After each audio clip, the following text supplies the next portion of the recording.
ये परफेक्शन है इसका। परफेक्शन का ये आपका किस महीने का चल रहा है? अप्रैल का ना?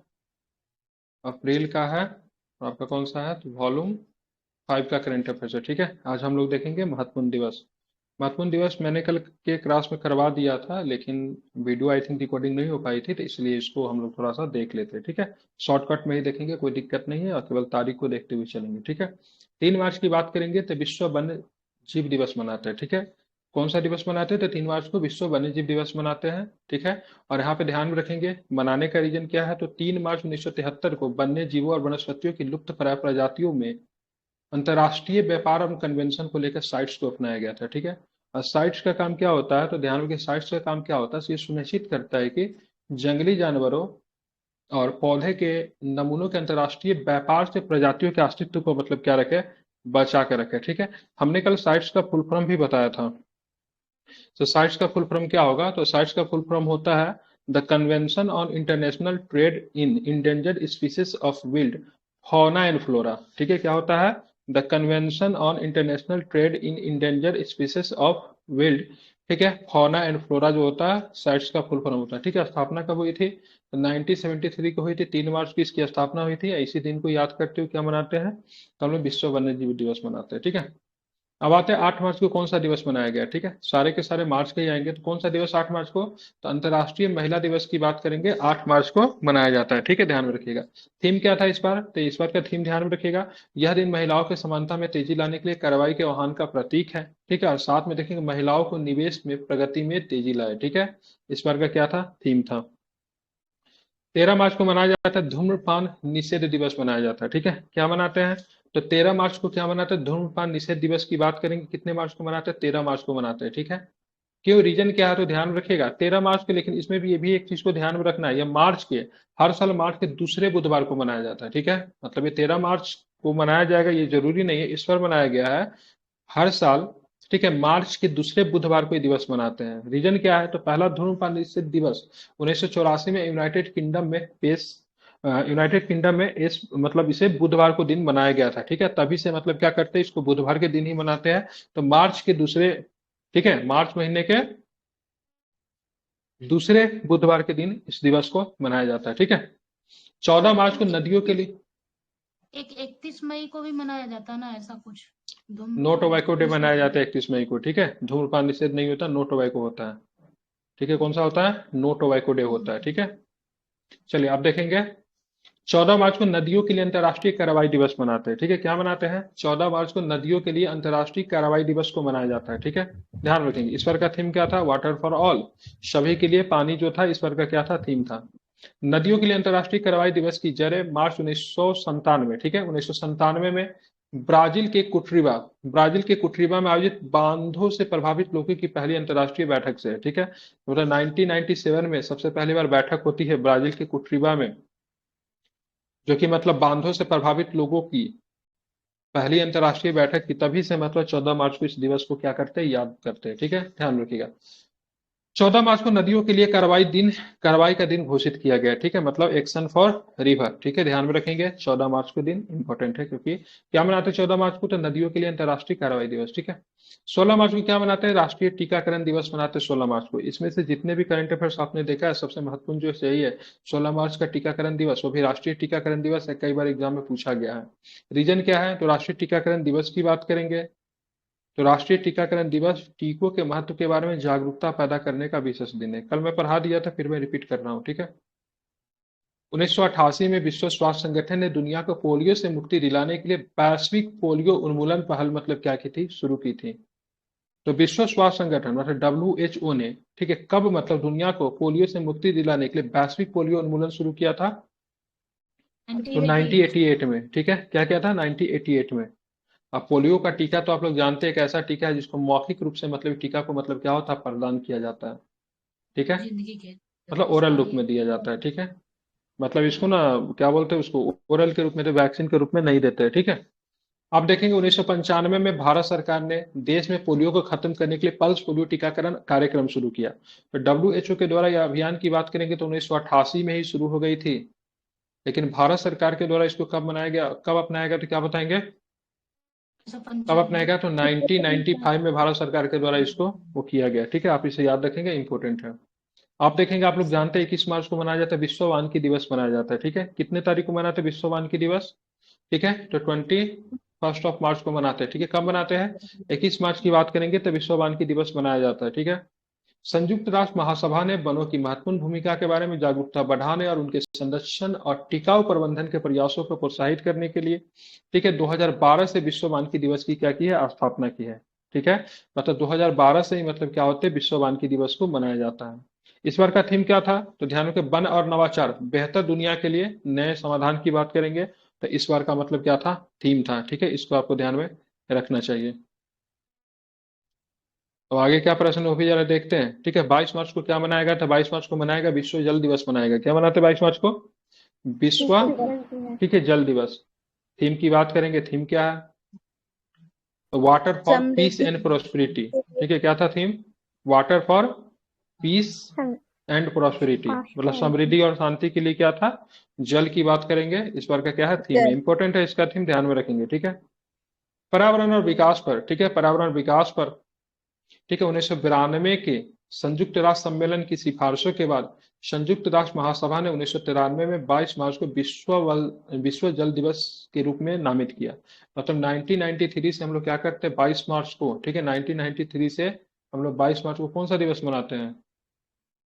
ठीक है, कौन सा जल दिवस मनाते दिवस। हैं? ठीक है, तो विश्व विश्व जल दिवस। जल दिवस मनाते हैं। ठीक है, इसकी घोषणा की बात करेंगे तो 1993 में हुई थी, लेकिन 1992 में संयुक्त राष्ट्र सम्मेलन की सिफारिशों के बाद 1993 से इसको सेलिब्रेट किया जाता है। तब से पानी से संबंधित मुद्दों को उजागर करने और उन्हें संबोधित करने के लिए कार्रवाई को बढ़ावा देने के विश्व स्तर पर यह देखा गया है। 23 मार्च को मनाते हैं शहीद आजम भगत सिंह राजगुरु सुखदेव का शहादत दिवस। ठीक है, कितने मार्च को मनाया जाता है? 23 मार्च को। 23 ठीक है, मार्च। ध्यान में रखेंगे। तो 23 मार्च की बात करेंगे, भगत सिंह राजगुरु सुखदेव जी को फांसी दिया गया था, लाहौर सेंट्रल जेल में फांसी दिया गया था। अब फांसी जो दिया गया था किस केस में दिया गया था? सॉन्डर्स मर्डर केस या फिर लाहौर कॉन्स्पिरेसी कहते हैं उस केस में। लेकिन जो गिरफ्तार जो हुए थे, ठीक है, भगत सिंह जो गिरफ्तार जो हुए थे, ठीक है, वो बम कांड में हुआ था। वह बम कांड में, ठीक है, ध्यान में रखेंगे, जी वाला। असेंबली बम कांड में गिरफ्तार होते हैं। 1929 में गिरफ्तार होते हैं, 1931 में जब जेल के अंदर होते हैं तो इनके ऊपर लाहौर सॉन्डर्स चार्ज लगाया जाता है, मर्डर चार्ज, तब जाके इनकी फांसी होती है। ठीक है, 23 मार्च इसे शहीद दिवस या शहीद दिवस के रूप में भी जाना जाता है। इस दिन भारत के 3 युवा क्रांतिकारियों ब्रिटिश राज लाहौर सेंट्रल जेल पाकिस्तान में 1931 में फांसी पे लटका दिया गया था। भगत सिंह बख्तेश्वर दत्त ने 8 अप्रैल 1929 को इनकलाब जिंदाबाद के नारे के साथ दिल्ली के केंद्रीय सभा में, ठीक है, बमबारी की थी। ठीक है, 8 अप्रैल 1929 को जिस समय इन्होंने बमबारी किया था, वहां पे 2 बिल पे चर्चा चल रही थी। एक था पब्लिक सेफ्टी बिल और एक दूसरा था पब्लिक क्या बोलते हैं, ट्रेड डिस्प्यूट बिल। ठीक है, कौन था? एक जो था ट्रेड डिस्प्यूट बिल, एक क्या था? Public safety bill. ठीक है, ध्यान रखें, दोनों बिल पे क्या चल रही थी? चर्चा चल रही थी। और दोनों के दोनों बिल ऐसी बिल थी जो कि मजदूरों के अधिकार को खत्म करती थी। ठीक है, trade dispute public safety bill जो थी मजदूरों के हक के खिलाफ उनकी हड़ताल वगैरह करने का जो अधिकार जो था वो सब खत्म कर देती, इसीलिए मतलब उन्होंने मतलब इसका विरोध किया था। इसके बाद उन्हें गिरफ्तार किया गया, बाद में उन पर हत्या का चार्ज लगाया गया, सॉन्डर्स मर्डर का चार्ज लगाया गया। 27 मार्च 1931 को उन्हें फांसी दी गई। ठीक है, और जब आखिरी सर समय जब इनको फांसी दी, क्या? इनकलाब जिंदाबाद का ये जो था ना, वो कौन वो कहे थे सर? मतलब किसने यूसुफ नारा मेहर दिया अली। था? नहीं यार। यूसुफ मेहर अली, क्या नाम था? यूसुफ मेहर अली था ना, उन्होंने ही दिया था। ठीक है, 23 मार्च की बात करेंगे तो विश्व मौसम विज्ञान दिवस मनाते हैं। ठीक है, विश्व मौसम विज्ञान दिवस कब मनाते हैं? तो 23 मार्च को मनाते हैं। ठीक है, इसी दिन 1950 में विश्व मौसम विज्ञान संगठन WMO की स्थापना हुई थी। ठीक है, WMO की स्थापना कब हुई थी? तो 1950 में WMO की स्थापना हुई थी। ठीक है, ध्यान में रखेंगे, WMO संयुक्त राष्ट्र की मतलब क्या है? एक विशेष एजेंसी है। विश्व मौसम विज्ञान दिवस 2024 का विषय जलवायु कार्रवाई की अग्रिम पंक्ति में। ठीक है, इस बार का क्या है? थीम है। तो 23 मार्च को क्या मनाते हैं? विश्व मौसम विज्ञान दिवस अंतरराष्ट्रीय स्तर पे मनाते हैं, लेकिन हमारे यहाँ 23 मार्च को क्या मनाते हैं? शहीद दिवस मनाया जाता है हमारे यहाँ 23 मार्च को। ठीक है, चलिए आप जो है सो हम लोग जो मेनली जो आज का जो करंट अफेयर्स जो है राज्य और संघ राज्य क्षेत्र के बारे में हम लोग पढ़ेंगे। ठीक है, तो चलिए शुरू करते हैं। तो मेघालय में स्ट्रॉबेरी महोत्सव मनाया गया। कौन सा महोत्सव है? स्ट्रॉबेरी महोत्सव कहाँ पे मनाया गया?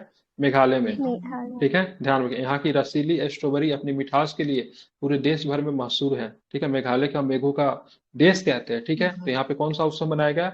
स्ट्रॉबेरी महोत्सव कहाँ पे मनाया गया? तो मेघालय में बनाया गया। ठीक है, ध्यान में रखेंगे। ठीक है, चलिए बात करें मेघालय के स्ट्रॉबेरी की लोकप्रियता को बढ़ावा देने के उद्देश्य से राज्य में 5 से 13 अप्रैल तक स्ट्रॉबेरी महोत्सव मनाया गया। ठीक है, तो स्ट्रॉबेरी महोत्सव कहाँ पे मनाया गया? मेघालय में। ठीक है, अब यहाँ पे देखेंगे।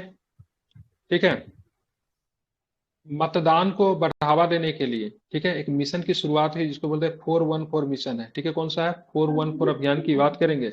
शुरुआत की गई है, आवाज जहां से आ रही है बंद करके रखिए। ठीक है, और यहाँ पे किसको बढ़ावा देने के लिए 414 मिशन की अभियान की शुरुआत की गई? तो क्या बताएंगे? मतदान को। ठीक है, क्योंकि आपको जान जान के बड़ी दुख होगी, इसे धीरे धीरे मतदान का इस बार का स्तर की बात करेंगे तो और लोकसभा चुनाव की तुलना में इस बार मतदान का स्तर कम हुआ है। चुनाव आयोग ने मतदान को बढ़ावा देने के लिए हिमाचल प्रदेश में मिशन 414 का अभियान का शुरू किया। तो दो तरह के प्रश्न पूछेंगे। ठीक है, पहला तो इस प्रकार से मिशन 414 क्या है? तो ध्यान रखिए, मतदान को बढ़ावा देने के लिए मिशन 414 को शुरू किया गया है। दूसरा प्रश्न पूछेगा मिशन 414 किसके द्वारा शुरू किया गया? तो चुनाव आयोग के द्वारा। तीसरा प्रश्न पूछेगा मिशन 414 कहाँ पे शुरू किया गया? तो हिमाचल प्रदेश में। ठीक है, उसके बाद देखिए, चुनाव आयोग ने हिमाचल प्रदेश के पिछले लोकसभा चुनाव के दौरान 60% से कम मतदान वाले 414 मतदान केंद्रों पर मतदान प्रतिशत बढ़ाने के लिए एक विशेष अभियान का शुरू किया है। क्योंकि यहाँ पे 60% से मतलब कम मतदान हुआ था पिछले लोकसभा चुनाव में, तो इस बार मतलब चुनाव आयोग का लक्ष्य है तो मतदान का परसेंटेज क्या बढ़ाया जाए। ठीक है, पर्पस क्या होगा? तो सिंपल पर्पस है से भाई साहब, क्या होना चाहिए? मतदान का प्रतिशत को मतलब क्या होना चाहिए? बढ़ाना चाहिए। जागरूकता अभियान और सांस्कृतिक कार्यक्रम आयोजित करेंगे। ठीक है, जागरूकता अभियान सांस्कृतिक कार्यक्रम क्या होता है? जैसे मतदान केंद्र पे जाइए तो थोड़ा वहां पे कुछ बढ़िया व्यवस्था हो, सेल्फी केंद्र बना दीजिए। ठीक है, लोग लेके जा रहे हैं सेल्फी केंद्र में जाके क्या सेल्फी ले रहे हैं, थोड़ा सा मतलब ऐसा नहीं कि मतलब ऐसा नहीं लगे जैसे हम लोग इमरजेंसी के दौरान मतदान कर रहे हैं। मतलब वोट के केंद्र पे जाइए तो ऐसा माहौल लगते रहता है जैसे कि से मतलब आपका एकदम क्या बोलते हैं उसको, आपातकाल जैसा माहौल होता है। तो थोड़ा लाइवली होना चाहिए। अब इतना भी लाइवली नहीं होना चाहिए अराजकता का माहौल उत्पन्न हो जाए अधिक लोगों के बीच में। ठीक है, तो उस सारी चीजों का सांस्कृतिक कार्यक्रम आयोजित करना, जागरूकता अभियान के माध्यम से क्या करना है, इसका पर्पस है। चिन्हित केंद्रों का आदर्श मतदान केंद्र के रूप में भी नामित किया जाएगा। ठीक है, आप चलेंगे राजस्थान में किसानों को मुफ्त बाजार बीज मिला है। ठीक है, तो किसानों को मुफ्त बाजरा का बीज मिला है। कि क्या मिला है राजस्थान में? किसानों को मतलब मुफ्त बाजरा बीज मिला है। ठीक है, राजस्थान सरकार ने राज्य के किसानों को बाजरा और मोटे अनाज के मुफ्त बीज वितरित करने का मतलब क्या किया है? निर्णय लिया है। इस कदम का उद्देश्य राज्य में बाजरा उत्पादन को बढ़ावा देना है। देश के कुल बाजरा उत्पादन राजस्थान की हिस्सेदारी की बात करेंगे 26% है। ठीक है, हम बाजरा की बात करेंगे, आप लोग जानते हैं बाजरा आपको क्या है? मोटा अनाज में आता है। ध्यान में रखेंगे, राजस्थान की बात करेंगे इसमें कितने प्रतिशत है? तो 26% की हिस्सेदारी की बात करेंगे किसकी है? तो राजस्थान की आपको 26% आपको हिस्सेदारी आपको देखने को मिलती है। राज्य में उत्पादित मुख्य बाजरा फसलें मोती बाजार ज्वार है। मोती बाजरा और ज्वार है। ठीक है, राज्य में उत्पादित मुख्य बाजरा फसलें की बात करें, क्या नाम? मोती बाजरा। क्या नाम है? मोती क्या है? तो मोती बाजरा की क्या है? किस्म है। ठीक है, ध्यान में रखेंगे। देश में बाजरा उत्पादन का 41% राजस्थान से होता है। ठीक है, ध्यान में रखेंगे। ठीक है, देश में कुल बाजरा उत्पादन में राजस्थान की हिस्सेदारी 26% है और देश में बाजरा उत्पादन का 41% राजस्थान से होता है।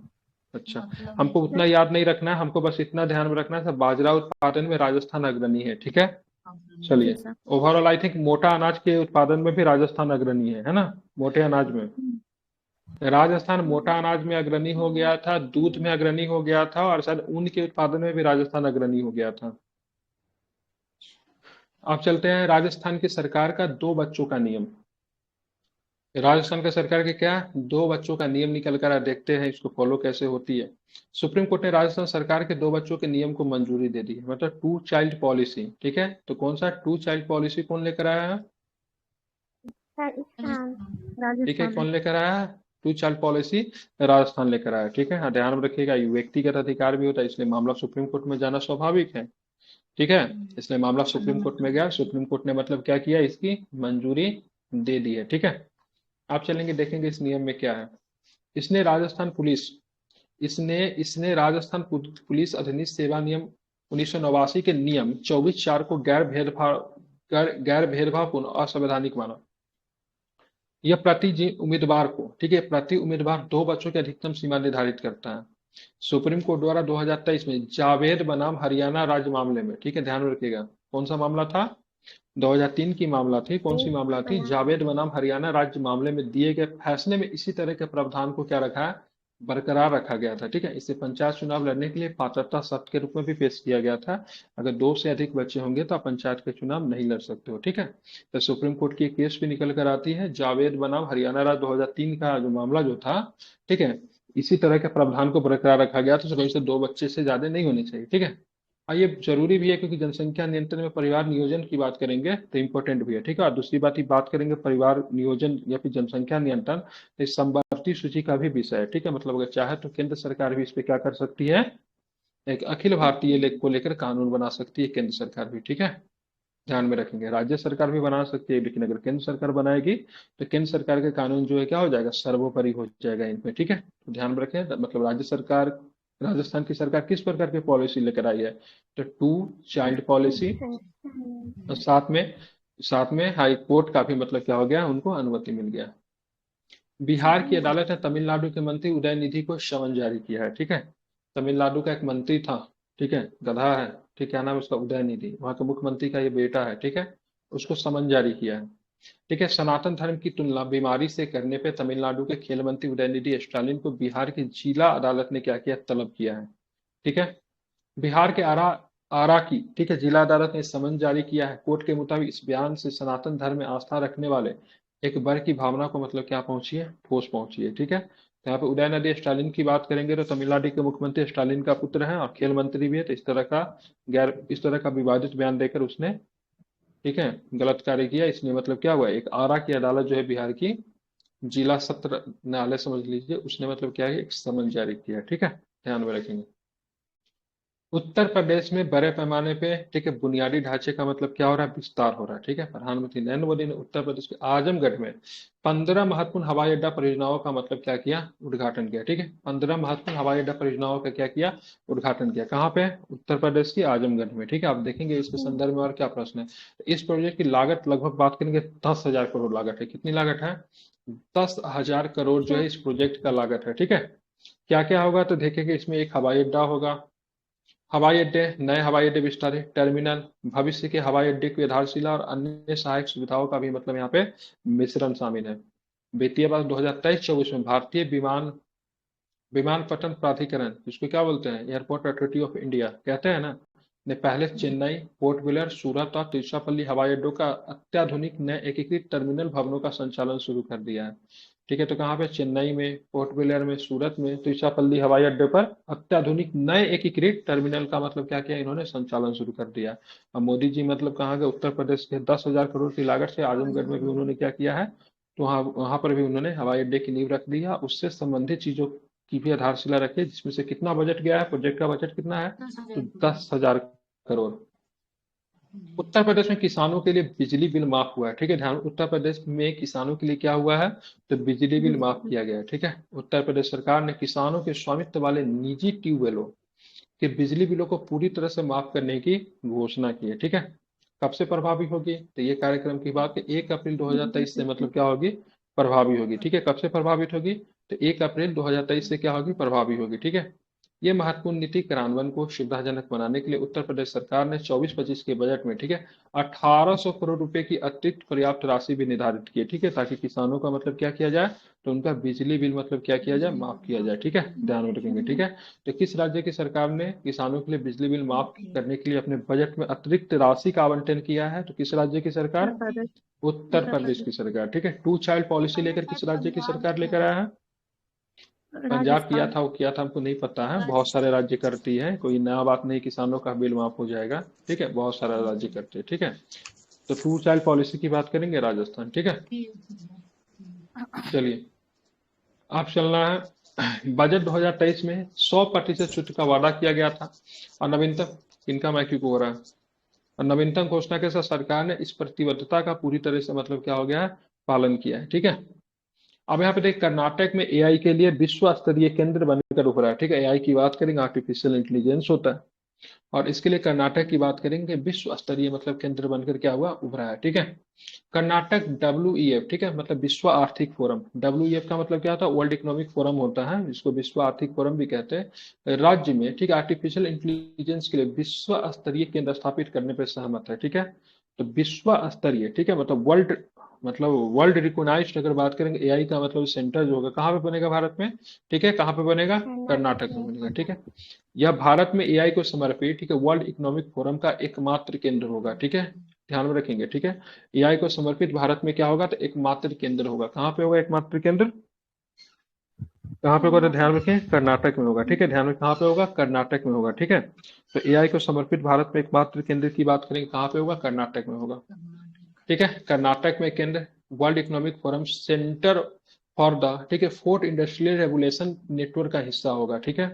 C4, ठीक है, क्या बोलते हैं इसको, C4IR, इंडस्ट्रियल रेवोल्यूशन हुआ। ठीक है। ध्यान रखिए, centre for the fourth industrial regulation का नेटवर्क का हिस्सा हो, ठीक है। WEF का फोरम क्या होगा, world economic forum. World economic forum का एकमात्र केंद्र जो कि एआई को समर्पित होगा, कहाँ पे होगा, तो कर्नाटक कर्नाटक। में होगा, ठीक है।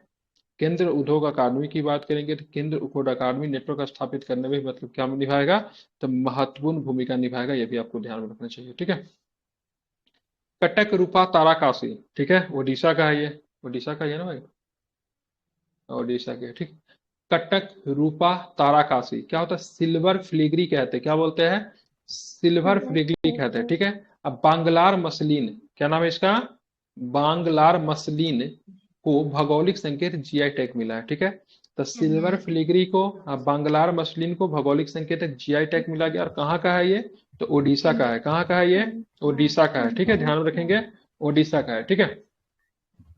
प्रसिद्ध कटक, प्रसिद्ध कटक रूपा ताराकाशी एक चांदी की कला का रूप है जो शास्त्रीय आभूषणों में मतलब उत्कृष्ट शिल्प कौशल समृद्धि का प्रतीक है, ठीक है। किसका बनता है, सिल्वर फिलिग्री बन कहते हैं, ठीक है, जो कि मुख्यतः किसका होता है, चांदी का होता है, ठीक है। जो चेन्नई में भौगोलिक संकेत रजिस्ट्री द्वारा जीआई टैग से मतलब क्या होता है, सम्मानित होता है, ठीक है। तो मतलब इसको जीआई टैग दिया गया, ठीक है। तो सिल्वर फिलिग्री कला को, ठीक है, जीआई टैग दिया गया है, कहाँ का दिया गया है, तो ओडिशा का दिया गया है, ठीक है। या फिर बात करूंगा, बांग्लार मसलिन को जीआई टैग कहाँ का दिया गया, तो इसको भी ओडिशा का दिया गया है। आप देखेंगे इसका इंपॉर्टेंस क्या होता है, ठीक है।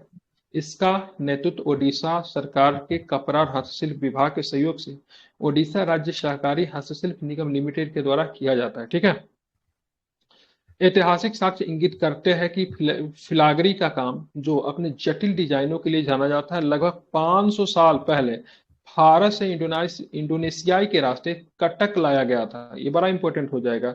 ये सिल्वर फिलिग्री कला जो है, ठीक है, जो कि उड़ीसा के कला है, जिसको जीआई टैग दिया गया था। तो उड़ीसा में ये कला का विकास कैसे हुआ, तो ध्यान में, भारत से इंडोनेशिया के रास्ते कटक आया था, मतलब ईरान से इंडोनेशिया, इंडोनेशिया से मतलब कहाँ पे आएगा, कटक आया, ठीक है। समझ रहे हैं ना, जो समुद्री व्यापार और सांस्कृतिक आदान प्रदान का भी एक लंबी परंपरा को दर्शाता है। इससे यह भी पता चलता है कि उस समय भारत का जो संबंध जो था से 500 वर्ष पहले भी, ठीक है, हम लोग ईरान के साथ, इंडोनेशिया के साथ हम लोग क्या करते थे, मूलतः व्यापार करते थे, इसलिए कला संस्कृति का भी आदान प्रदान होता था। जैसे हम लोग कहते हैं ना, भारत से गणित का विकास हुआ, और गणित का विकास जो था, अरबी व्यापारियों ने क्या किया, गणित के चीजों का हाथों हाथों लिया, और अरबी व्यापारी जो थे किनके साथ व्यापार करते थे, यूरोप के साथ व्यापार करते थे।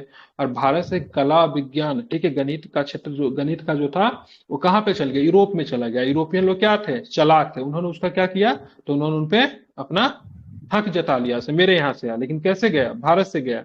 भारत से अरब व्यापारियों ने उसे लिया, अरब व्यापारी जो थे व्यापार करने यूरोप जाते थे, और यहाँ से मतलब भारतीय कल्चर का प्रादुर्भाव, ठीक है, अरब व्यापारियों के हाथ यूरोप में फैला, ठीक है। अब बाद में उसी को उन लोगों ने क्लेम करके हमारे ऊपर ही मतलब थोपना शुरू कर दिया। तो आप यहाँ पे देखो, ये कला जो है, जिसको हिंदी में कटक रूपा ताराकाशी कहते हैं, अंग्रेजी में सिल्वर फिलिग्री कहते हैं। ये कला जो था उड़ीसा में तो आया, लेकिन बाहर से आया, कहाँ से आया, तो 500 साल पहले आप देखोगे तो ये कला की बात करेंगे, भारत से इंडोनेशिया के रास्ते कटक पहुंचता है, ठीक है। अब देखें, जीआई टैग उत्पादकों की सूची में उड़ीसा के ताराकाशी के साथ साथ शामिल होने वाला बंगलार मलमल, बंगाल का एक प्रसिद्ध हथकरघा शिल्प है, जो अपनी उत्कृष्ट गुणवत्ता और नाजुक बुनाई तकनीक के लिए भी जाना जाता है, ठीक है। मसलन कह लीजिए, फिर मलमल कह लीजिए, इसको भी दिया गया, ठीक है, बंगलार को। यह मान्यता अन्य प्रतिष्ठित शिल्पों तक भी फैली है, जिसमें नरसापुर, नरसापुर क्रोटेकलेस, कच्छ रोगन शिल्प और कई अन्य शामिल हैं। इनमें से प्रत्येक शिल्प परंपरा सूक्ष्म कौशल और सांस्कृतिक विरासत की कहानी कहता है, जो अब एक भौगोलिक खजाने के रूप में संरक्षित और बनाया जाता है। ठीक है, तो सबको आपको ध्यान में रखना है। भौगोलिक संकेत के बारे में हम लोग जान लेते हैं, जीआई टैग के बारे में जान लेते हैं। तो जीआई टैग पहले किस प्रकार के उत्पाद को देते हैं उस पे हमारी बातें होनी चाहिए।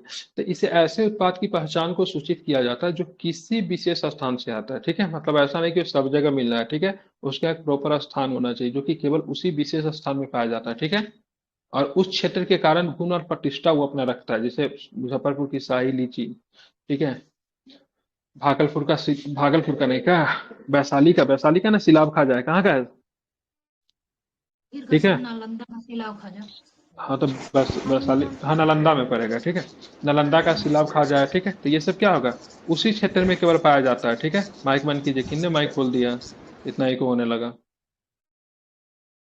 अब देखेंगे भौगोलिक संकेत की बात करेंगे तो कितने वर्षों के लिए दिया जाता है। ठीक है, तो ध्यान में रखिएगा, भौगोलिक संकेत का पंजीकरण 10 वर्ष की अवधि के लिए होगा। कितने वर्ष के लिए होगा, 10 साल के लिए आपको दिया जाता है। ठीक है, उसके बाद फिर से आपको क्लेम करना पड़ेगा। ठीक है, लेकिन इन धारा के प्रावधानों के अनुसार समय समय पर नवीनीकृत किया जा सकता है, बौद्धिक संपदा अधिकार का एक तत्व माना जाता है। ठीक है, ध्यान रखेंगे। अब देखेंगे भारत में जीआई को पंजीकृत करने का, संरक्षित करने की वस्तुओं के भौगोलिक संकेतन, पंजीकरण और संरक्षण अधिनियम जो होता है 1999 लागू होता है। मतलब जीआई टैक्स अधिनियम की बात करें, अधिनियम कब आया था। ठीक है, अधिनियम की बात करेंगे तो अधिनियम जो था 1999 में आया। कब आया, उन्नीस 1999 सौ में आया, लेकिन इसको लागू कब किया गया, पंद्रह 2003 में लागू किया, सितंबर लेकिन मिला कब, तो 2004 में मिला। ठीक है, मतलब आया 1999 में। ठीक है, इसको लागू हुआ 2003 में, और सबसे पहला उत्पाद को मिला 2004 में, जो कि आपका कौन था, दार्जिलिंग। संसदीय दार्जिलिंग चाय। ठीक है, दार्जिलिंग टी जो था सबसे पहले 2004 में मिला था। ठीक है, एक्ट 1999 का। ठीक है, उसको एक्ट को लागू किया 2003 में। ठीक है, मिला सबसे पहले दार्जिलिंग टी को, जो कि कब मिला, तो 2004 में आपको क्या होता है, मिलता है, देवी और सजनों। ठीक है, अब एक छत्तीसगढ़ सरकार की महतारी बंधन योजना है। ठीक है, तो महतारी बंधन योजना की बात करेंगे, किसकी है, महतारी। महतारी गांव देहात में अभी भी माँ को बोलते हैं ना, महतारी महतारी। ठीक है, कभी बुजुर्ग लोग बोलते हैं। ठीक है, तो महतारी बंधन कहाँ का है, तो छत्तीसगढ़ का। कहाँ का महतारी बंधन योजना, तो ध्यान रखिए छत्तीसगढ़ का है। ठीक है, प्रधानमंत्री नरेंद्र मोदी ने छत्तीसगढ़ सरकार की महतारी बंधन योजना का वर्चुअल शुभारंभ किया है। ठीक है, तो वर्चुअल शुभारंभ मोदी जी ने कर दिया है महतारी बंधन योजना को। ठीक है, छत्तीसगढ़ सरकार की महतारी बंधन योजना के तहत, आवाज आ रही कहाँ से, डॉगी की, बंद कीजिए। महतारी बंधन योजना के तहत करीब 70 लाख महिलाओं को हर महीने 1,000 रुपया दिए जाएंगे। मतलब कितनी बड़ी, मतलब ये सहायता होगा, 70 लाख महिलाओं को कवर किया जाएगा। मतलब उनके लिए कितना लाभ की बात है, मतलब समझ रहे हैं। 1,000 रुपया समाज के अभी भी बहुत सारे महिलाओं के लिए बहुत सारा इंपॉर्टेंट रखता है। ठीक है, तो एज एक समाजवादी देश में, एक सोशल स्टेट में ये सारी योजनाएं होनी चाहिए। ठीक है, तेलंगाना में, ठीक है, इंदिरा, ठीक है, इंदिरा माँ आवास योजना शुरू हुआ है। ठीक है, तो इंदिरा माँ आवास योजना कहाँ पे है, तेलंगाना में। तेलंगाना। ठीक है, कहाँ पे हुआ है, तेलंगाना में। तेलंगाना सरकार ने उन लोगों को घर बनाने के लिए 5 लाख रुपए की वित्तीय सहायता प्रदान करेगी जिसके पास पहले से ही आवासीय भूखंड है। ठीक है, ध्यान में रखिएगा, ये 5 लाख रुपए तेलंगाना सरकार के लिए दिया जाएगा। ठीक है, ये केंद्रीयकृत योजना नहीं है, राज्य सरकार की योजना है। केंद्र सरकार की ऑलरेडी योजना चलती है आवास के लिए, जिसको बोलते हैं प्रधानमंत्री आवास योजना, है कि नहीं है। जी सर। ये योजना जो है साहब, आपका तेलंगाना में इंदिरा योजना की बात करेंगे, जो कि तेलंगाना सरकार की योजना है, और इसके लिए आपको कितने लाख रुपए राशि मतलब दी जा रही है। ठीक है, 5 लाख की सहायता राशि दी जा रही है। लेकिन किसे मिलेगी, तो उसको मिलेगी जिनके पास आवासीय भूखंड है, मतलब जमीन है उनके पास बनाने के लिए। ठीक है, जमीन जिनके पास नहीं है उनको नहीं, जमीन है उनको मिलेगी। ठीक है, जिन गरीबों का भूखंड नहीं, उन्हें और लाभ पहुंचाने के लिए आवास योजना के तहत भूखंड और 5 लाख रुपए दोनों दिए जाएंगे। और जिनके पास आवास ही नहीं है उनको भूखंड भी मिलेगा, मतलब जमीन नहीं है, भूमिहीन है, उनको भूमि के साथ साथ में 5 लाख रुपया। ठीक है, तो बहुत बेहतरीन योजना है। ठीक है, स्टेट गवर्नमेंट अगर इस तरह की योजना लेकर आती, चाहे पर्पस कुछ भी हो, वोटिंग ही क्यों ना पर्पस हो, लेकिन चलो किसी पर्पस से अगर मतलब गरीब का कल्याण हो रहा है तो ये अच्छी बात है। ठीक है, आप चलेंगे देखेंगे और क्या है, तो देखेंगे असम के काजी नेमू का आधिकारिक राज्य के फल के रूप में नामित किया गया है। ठीक है, तो असम की बात करेंगे, आधिकारिक राज्य फल कौन सी है, तो काजी नेमू। ठीक है, कौन सी है, काजी नेमू। हर राज्य का अपना राज्य फल होता है। ठीक है, उसे बिहार का क्या है, हम्म बिहार का असम राजकीय का फल, आम सर। दोनों में से यार कुछ भी नहीं, शायद अमरूद है, शायद वो चेक कीजिए तो क्या है। आम है आम। ठीक है, आम तो नहीं है बिहार का। आम है, हाँ, फेमस है लेकिन है या नहीं है। चेक कर लीजिए क्या है, ठीक है। जी। अब काजी नींबू की बात करेंगे तो असम के आधिकारिक राज्य फल के रूप में नामित किया गया है, ठीक है। असम राज्य सरकार ने आधिकारिक तौर पर काजी नींबू, इसको क्या बोलते हैं, साइट्रस लिमोन, ठीक है, साइट्रस लिमोन, जो इस क्षेत्र की अद्वितीय नींबू के किस्म है, राज्य फल घोषित किया है। काजी नींबू की बात करें, रसीले, सुगंधित स्वभाव और अत्यधिक पोषण मूल्य के रूप में जाना जाता है। असम के कृषि परिदृश्य में एक विशेष स्थान रखता है। हम लोग भी मार्केट में जाते हैं, बोलते हैं ना कागजी नींबू दीजिए, पीला पीला होता है, उसमें रस बहुत अच्छा होता है, ठीक है। लेमन टी बनाने के लिए हम लोग क्या करते हैं, कागजी हम लोग बोल देते हैं, जबकि क्या होता है, काजी होता है। छोटा ही होता है लेकिन रसीला काफी होता है, ठीक है। ये खट्टे फल विशेष रूप से असम और पूर्वोत्तर के कुछ हिस्सों के लिए अपनी अनूठी सुगंध और एंटीऑक्सीडेंट गुणों के लिए जाना जाता है, ठीक है, एंटीऑक्सीडेंट है, ठीक है, जिसने लंबे समय से स्थानीय व्यंजनों और पारंपरिक प्रथाओं को भी समृद्ध किया है, ठीक है। तो काजी नींबू की बात करेंगे तो आधिकारिक राज्य फल के रूप में किसने इसको नामित किया है, असम। किसने किया है, ठीक है। ध्यान असम। में रखें, किसने, असम ने, ठीक है। चलिए, सर बिहार का राजकीय फल गूगल में तो आम दे रहा है, पता नहीं, हो इसलिए सकता है, कंफ्यूजन। मुझे नहीं ध्यान में, ठीक। उज्जैन में बनेगा देश का पहला वीर भारत संग्रहालय, कहाँ पे बनेगा, तो उज्जैन में, ठीक है, ध्यान रखेंगे, पहला वीर भारत संग्रहालय बनेगा जो कि भारत का होगा, ठीक है। उज्जैन में आपको कौन सा है, ठीक है, महाकाल कॉरिडोर भी बना है कुछ दिन पहले, ठीक है, महाकाल कॉरिडोर।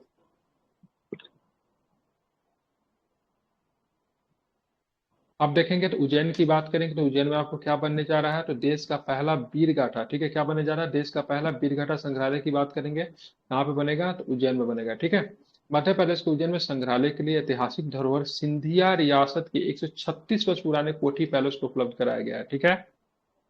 तो मध्य प्रदेश के उज्जैन में संग्रहालय के लिए ऐतिहासिक धरोहर सिंधिया रियासत के जो 136 वर्ष पुराने जो पैलेस जो है उसको उपलब्ध कराया गया है। संग्रहालय में देश के तेजस्वी नायकों और सत्य पुरुषों की प्रेरक कथाएं, संदेश एवं चरित्र का चित्रांकन, ठीक है, उत्कीर्णन, ठीक है, शिल्पांकन, ध्वनांकन प्रारंभिक और आधुनिक तकनीकों से मतलब किया जाएगा, मतलब उनके जीवन के सारे परिदृश्य को, ठीक है, आधुनिक तकनीक के माध्यम से दिखाया जाएगा। जैसे आप लोग कभी जाएंगे म्यूजियम वगैरह में तो नेहरू जी, गांधी जी का देखेंगे ना, पूरा सब कुछ मतलब क्या होता है, एक आपका स्क्रीन पे सब कुछ चलते रहता है, उनके जीवन के पूरे चरित्र को दिखाया जाता है, ठीक है। तो देश का पहला वीर भारत संग्रहालय कहाँ पे बनेगा, तो ध्यान में रखिए कहाँ पे बनेगा, उज्जैन में बनेगा, ठीक है, कहाँ पे बनेगा, उज्जैन में बनेगा। और इसी के इसी साथ तरह आपका क्या होता का है, संसद भवन जो नया बना है ना सर, उसमें भी इसी तरह का सब सब जगह, ठीक है। और कला संस्कृति भी करा देता हूँ कि कला संस्कृति से प्रश्नों की संख्या बहुत ही कम पाई गई है, तो आई थिंक मुझे करा देना चाहिए, ठीक है। तो कला संस्कृति बात हम लोग कर लेते हैं, ठीक है। चापरकूट महोत्सव, ठीक है, चपचारकूट महोत्सव कहाँ पे मनाया गया, ठीक है, क्या बोलते हैं इस महोत्सव को, चपचारकूट महोत्सव, ठीक है, कहाँ पे मनाया गया इस महोत्सव को, तो ध्यान में मिजोरम। रखिएगा इस महोत्सव को मनाया गया मिजोरम में, कहाँ पे मनाया गया, मिजोरम में इस महोत्सव को मनाया गया, ठीक है। इस महोत्सव में मिजो समुदाय की पारंपरिक और सांस्कृतिक समृद्ध प्रदर्शन किया जाता है। पारंपरिक गीतों और मनमोहक सांस्कृतिक नृत्य क्या होता है, प्रदर्शित किया जाता है। ये मिजोरम का सबसे बड़ा त्योहार है जो झूम की खेती के पूरा होने के बाद एकता और लचीलेपन का जश्न मनाता है, ठीक है। तो ये चापर चारकुट महोत्सव की बात करेंगे तो ध्यान रखिए एक फेस्टिवल से संबंधित है। वो फेस्टिवल कौन सी है, झूम की खेती, ठीक है, कौन सी फेस्टिवल है, झूम की खेती, ठीक है, ध्यान में रखेंगे, देवियों और सजनों, ठीक है। फेस्टिवल तो आगे आते चपचार हैं, ठीक है। कूट। हाँ वही चापरकूट चपचारकूट जो भी है मिजोरम है, बस इतना ध्यान में रखिएगा, ठीक है। बैम्बो नृत्य भी कहते हैं इसको आई थिंक, ठीक है, हाँ। बैम्बो नृत्य भी कहते हैं ना इसको। जी हाँ सर। बास नृत्य, ठीक है। 15वीं 17वीं शताब्दी में, ठीक है, ठीक है, किस गांव से उत्पन्न हुआ है, ये बड़ा इंपॉर्टेंट है, ठीक है, क्या नाम है, सुईपुई, सुईपी गांव से उत्पन्न होता है, ठीक है, इस गांव से उत्पन्न होता है, ठीक है। किस खेती को, तो वहाँ के झूम का जो लोकल जो खेती जो होता है, ठीक है, झूम की खेती को उससे भी मतलब क्या करती है, संबंध रखती है, ठीक है। क्या होता है, तो चापचरकूट की बात करेंगे, सामूहिक कुशियार उत्सव और भावना का प्रतीक है, ठीक है। चापचारकूट समारोह में बांस नृत्य, चिराव जैसे पारंपरिक प्रदर्शन होते हैं, ठीक है। तो बैम्बो नृत्य भी होते हैं, ठीक है, ये भी आपको ध्यान में रखना चाहिए, ठीक है, समझ गए।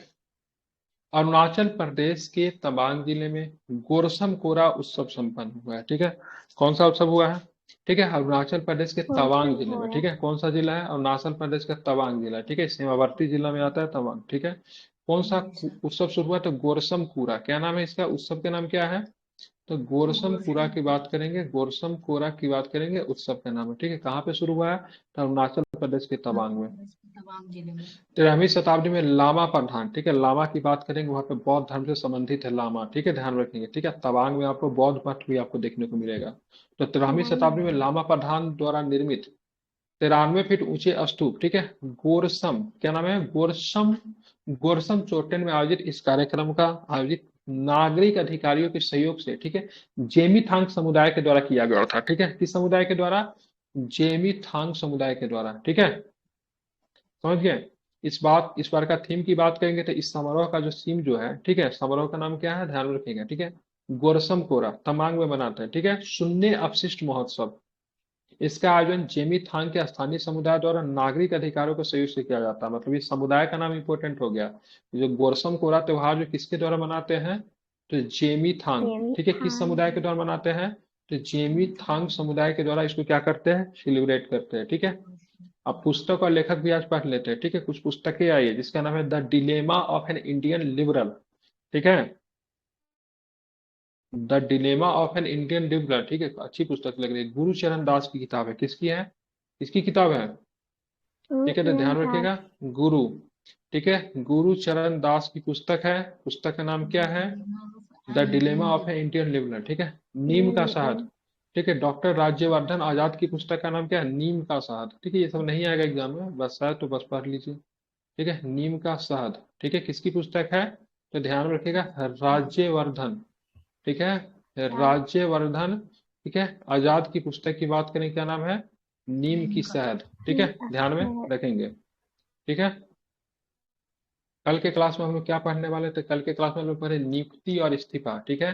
नियुक्ति इस्तीफा पढ़ेंगे जिसमें प्रश्नों की संख्या कितनी पाई जा रही है, ठीक है, जो भी हो, ठीक है। कल खत्म हो जाएगा आपका ये पीडीएफ, कल मैं इसको समाप्त कर दूंगा, ठीक है।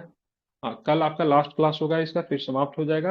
और फिर जो हमारा कौन चल रहा है, हमने क्या दृष्टि आईएएस का शुरू किया था ना, दृष्टि यस आईएएस का सर। जो शुरू किया था, ठीक है, तो इस महीने में हमारा टारगेट होगा दृष्टि आईएएस का, ठीक है, दृष्टि आईएएस का मार्च, ठीक, सॉरी जनवरी से कर रहे थे ना हम लोग, यस ठीक है, जनवरी से। जनवरी, 50 क्वेश्चन है। जनवरी फरवरी और मार्च को हम लोग क्या करेंगे, जनवरी टू मार्च को इस महीने में हम लोग कंप्लीट करेंगे, ठीक है। जनवरी टू मार्च को इस महीने में कंप्लीट हम लोग कर देंगे, क्योंकि मेरे पास कितना दिन रहेगा, ठीक ठाक समय है, कोशिश रहेगा समाप्त करने का। नहीं भी होता तो कोई दिक्कत नहीं है, क्योंकि डिस्ट्री आईएएस के हमें दो पीडीएफ समाप्त करने हैं, ठीक है। एक तो उसका मंथली करंट अफेयर्स आता है और एक एडिटोरियल भी करवाऊंगा, ठीक है, मतलब किसी भी तरीके से 30 में 30 अपना होना चाहिए, ठीक है। तो आपका डिस्ट्री आईएएस का दो दो एमसीक्यू चलेगा हमारे यहाँ, एक आपका एमसीक्यू है और दूसरा उसका एडिटोरियल का एमसीक्यू है, ठीक है। आई थिंक मैंने एमसीक्यू दे रखा है लेकिन एडिटोरियल वाला भी नहीं दिया है, तो एक बार खत्म कर लेता हूँ तो वो भी आपको प्रोवाइड करा दिया जाएगा।